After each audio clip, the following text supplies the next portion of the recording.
AFC champions league 2-এ মোহনবাগানের প্রথম match আহাল এফকে দলের বিরুদ্ধে। আহাল এফকে কেমন প্রতিপক্ষ, আহাল এফকে দলের শক্তি এবং দুর্বলতা কি, আহাল এফকে হারানোর জন্য মোহনবাগান দলকে আহাল এফকে দলের কোন দুর্বলতাটাকে কাজে লাগাতে হবে, মোহনবাগান আহাল এফকের বিরুদ্ধে কি জিততে পারবে, তো সমস্তটাই আপনাদের জানাবো যে মোহনবাগান আর আহাল এফকের শক্তির দুর্বলতা কি। তো তার আগে বলে রাখি, যেহেতু এখানে আপনারা খেলার সমস্ত রকম আপডেটস পেয়ে যাবেন, তারা অবশ্যই পাবলিক ভিউ কলকাতা চ্যানেলটিকে সাবস্ক্রাইব করে বেল আইকন প্রেস করে অল করে রাখবেন। তাহলে মোহনবাগান ভার্সেস আহাল এফকে এসিএল 2-এ মোহনবাগানের প্রথম ম্যাচটা খেলা হবে 16ই সেপ্টেম্বর, অর্থাৎ সামনের মঙ্গলবার দিন সন্ধ্যে 7:15 থেকে মোহনবাগানের হোম গ্রাউন্ড জৌহারতে ক্রীড়াঙ্গনে। আপাতত এইটুকুনি জানা গেছে যে ওটিটিতে ফ্যান কোর্টে দেখাবেই, টিভিতে কোন চ্যানেলে দেখাবে এখনও কিন্তু সেটা কনফার্ম নয়। এইবারে আপনাদেরকে বলি আহাল এফকে কেমন প্রতিপক্ষ। তার জন্য বলি এই সিজনে আহাল এফকে কেমন ফুটবল খেলছে। আহাল এফকের সব থেকে বড় প্লাস পয়েন্ট হচ্ছে তাদের কিন্তু লিগ শুরু হয়ে গেছে অলরেডি। এই সিজনে আহাল তারা কিন্তু 16টা ম্যাচ খেলে নিয়েছে। 16টা ম্যাচের 10টা কিন্তু তারা জিতেছে, 2টো ড্র করেছে এবং 4টে হেরেছে। অর্থাৎ যেহেতু একটা দলের অলরেডি লিগ শুরু হয়ে গেছে এবং সেই দলটা 16টা ম্যাচ খেলে নিয়েছে, অর্থাৎ বোঝাই যাচ্ছে এই মুহূর্তে আহাল এফকে দল একটা কিন্তু ছন্দের মধ্যে চলে এসেছে, সমস্ত দলের মধ্যে একটা কেমিস্ট্রি চলে এসেছে। অর্থাৎ আহাল এফকে যদি একটা দিক ধরি যে মোহনবাগান এই সিজনে মাত্র 3টে কম্পিটিটিভ ম্যাচ খেলেছে, উল্টো দিকে আহাল এফকে 16টা খেলে নিয়েছে। অর্থাৎ যদি মোহনবাগানের আন্ডারস্ট্যান্ডিং আর আহাল এফকের আন্ডারস্ট্যান্ডিং ধরি, আহাল এফকে কিন্তু এই মুহূর্তে আন্ডারস্ট্যান্ডিং এর দিক থেকে, গেম টাইমের দিক থেকে, প্লেয়ারের ফিটনেসের দিক থেকে অনেকটা এগিয়ে আছে। উল্টো দিকে মোহনবাগান তাদের প্লেয়াররা এখনো অবধি ইনজুরি থেকে রিকভার করছে।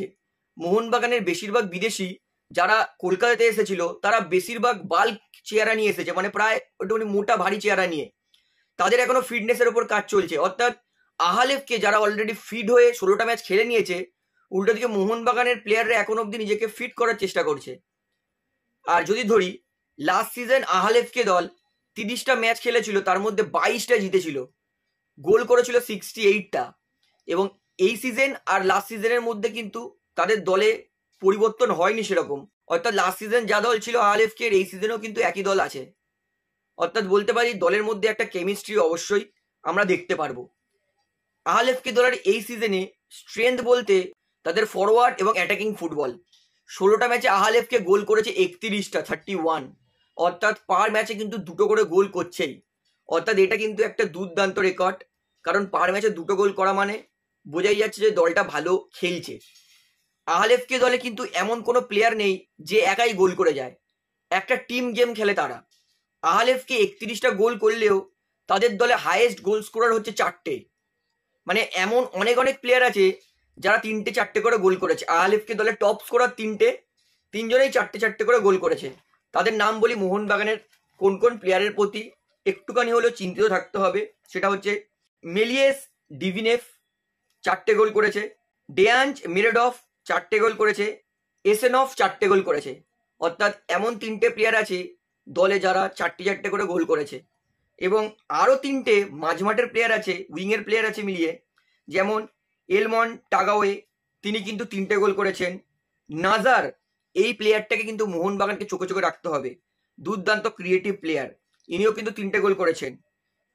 বেরেনফ উইঙ্গার, এও কিন্তু 3টে গোল করেছে। অর্থাৎ আহাল এফকে কিন্তু একটা টিম গেম খেলে, দলের সবাই গোল করার ক্ষমতা রাখে। এবং এই স্ট্যাটসটাও কিন্তু বলছে, যেহেতু 31টা গোলের মধ্যে হাইয়েস্ট গোল স্কোরার মাত্র 4টে গোল করেছে, অর্থাৎ বোঝাই যাচ্ছে দলটা কিন্তু একটা টিম গেম খেলে, সবাই গোল করতে পারে। এবং 16টা ম্যাচে আহাল এফকে দল চান্স ক্রিয়েট করেছে 106টা। অর্থাৎ হিসাব মতো দেখতে গেলে পার ম্যাচে 6টা থেকে 7টা জেনুইন গোলের চান্স ক্রিয়েট করছে তারা। অর্থাৎ ফরওয়ার্ড, অ্যাটাকিং ফুটবল, কর্নার্স আহাল এফকে দলের কিন্তু একটা প্রচণ্ড শক্তিশালী দিক।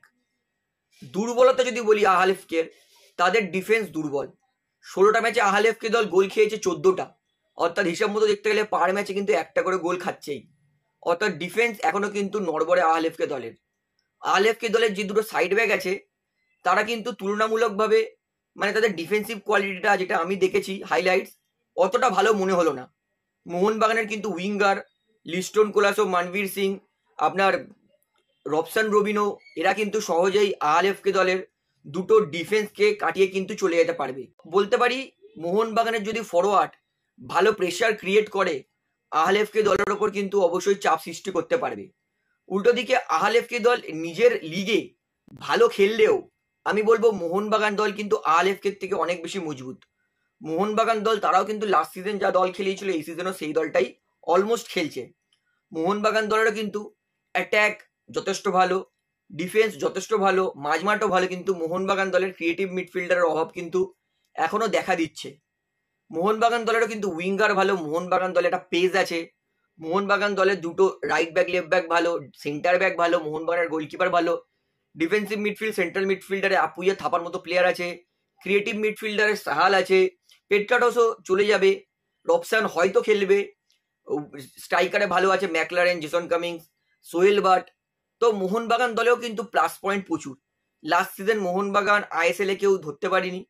মোহনবাগান প্রায় একতরফা আইএসএল এ লিগ শিল্ড জিতেছিল, আইএসএল কাপও মোহনবাগান জিতেছিল ভালোভাবে। অর্থাৎ মোহনবাগান দলে কিন্তু একটা যথেষ্ট ডমিনেটিং ফুটবল খেলেছে লাস্ট সিজন, এবং এই সিজনেও আশা করব মোহনবাগান দল ভালো ফুটবল খেলবে।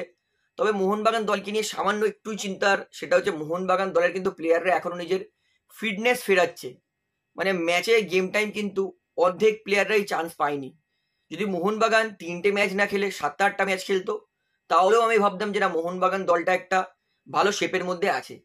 তবে বলবো যে অবশ্যই মোহনবাগান দলের যা কোয়ালিটি, আহলেফকে দলকে অবশ্যই মোহনবাগান কিন্তু হারিয়ে দিতে পারে।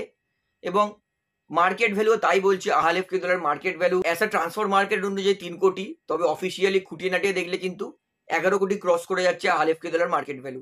উল্টো দিকে মোহনবাগানের দলের মার্কেট ভ্যালু 50 কোটি প্লাস। অর্থাৎ দুই দলের শক্তির দুর্বলতা নিরীক্ষে যদি আমি করিও তাহলে কিন্তু মোহনবাগান এগিয়ে আছে। এবং অবশ্যই বলে দিচ্ছি আহলেফকে দলের ডিফেন্স উইং বরাবর মোহনবাগানকে কিন্তু অ্যাটাক করতে হবে, তাহলে কিন্তু মোহনবাগান যথেষ্ট গোলের চান্স ক্রিয়েট করতে পারবে। এবং মোহনবাগান দলকে যদি জিততে হয় অবশ্যই আহলেফকে দল কিন্তু অত অ্যাটাকিং ফুটবল খেলবে না, যেহেতু অ্যাওয়ে ম্যাচ। আহলেফকে চেষ্টা করবে ম্যাচ থেকে 1 পয়েন্ট নিয়ে যাওয়ার, তারা কিন্তু একটু ডিফেন্সিভ ফুটবলই খেলবে। তো মোহনবাগান দলকে কিন্তু অবশ্যই নিজের হাতে 4টে ডিফেন্ডারকে কিন্তু দাঁড় করে রাখতে হবে, কারণ আমরা সবাই জানি কাউন্টার অ্যাটাকিং ফুটবল কতটা ডেঞ্জারাস। এবং যেহেতু আহলেফকে দলের দুটো উইংয়ে পেজ আছে, তাই মোহনবাগান দল যতই অ্যাটাকে যাক নিজের হাতে কিন্তু 4টে প্লেয়ারকে অবশ্যই রাখতে হবে। অভিষেক, মেহতাব, অ্যালবার্টো, অলড্রেড, অভিষেক সূর্যবংশী, আশিস রায়, সুভাশিস বোস, অর্থাৎ যারাই খেলুক 4জন, তারা কিন্তু নিজের ডিফেন্সে মোহনবাগানকে কিন্তু 4টে প্লেয়ারকে দাঁড় করাতে হবে। মোহনবাগান আলট্রা অ্যাটাক খেলতে গিয়ে ডিফেন্স ফাঁকা করে কিন্তু কাউন্টার অ্যাটাকে গোল খেলা চলবে না। যেহেতু এটা অ্যাওয়ে ম্যাচ, মোহনবাগানকে প্রথমত মেক শিওর করতে হবে যে আমরা ক্লিন শিট নেবো, তারপরে মোহনবাগান দলকে কিন্তু ম্যাচটা জিততে হবে। এবং আমি শিওর মোহনবাগান দল কিন্তু আহলেফকে দলের বিরুদ্ধে অবশ্যই ভালো রেজাল্ট করবে, এবং আশা করছি মোহনবাগান কিন্তু এই ম্যাচটা জিতবে। তো বন্ধুরা, আহলেফকে কেমন দল, কেমন পারফরমেন্স করেছে, শক্তির দুর্বলতাটা কি, সমস্তটাই আপনাদেরকে আমি পুরো ডিটেলসে জানিয়ে দিলাম। তো আশা করি সমস্তটা আপনারা বুঝতে পেরেছেন, এবং আমার জন্য এই ম্যাচটা মোহনবাগান জিতবে, এবং অবশ্যই হয়তো গোলের মার্জিন 1 কি 2 হবে। তো মোহনবাগান আলটিমেটলি জিতবে, এটা আমারই প্রেডিকশন। তো আপনার কি মনে হয়, আহলেফকে না মোহনবাগান কে ম্যাচে জিতবে, সেটা আমাকে অবশ্যই কমেন্টে জানাবেন। তাহলে ভিডিওটা এখানে শেষ করছি। আশা করি ভালো লাগলে, তো ভিডিওটি ভালো লাগলে অবশ্যই লাইক করুন, কমেন্ট করুন, শেয়ার করুন, এবং চ্যানেলের মতো সকলকে একটা মত করে রাখবো, যেহেতু এখানে আপনারা খেলার সমস্ত রকম আপডেটস পেয়ে যাবেন। তারা অবশ্যই পাবলিক ভিউ কলকাতা চ্যানেলটিকে সাবস্ক্রাইব করে বেল আইকন প্রেস করে অল করে রাখবেন। ধন্যবাদ।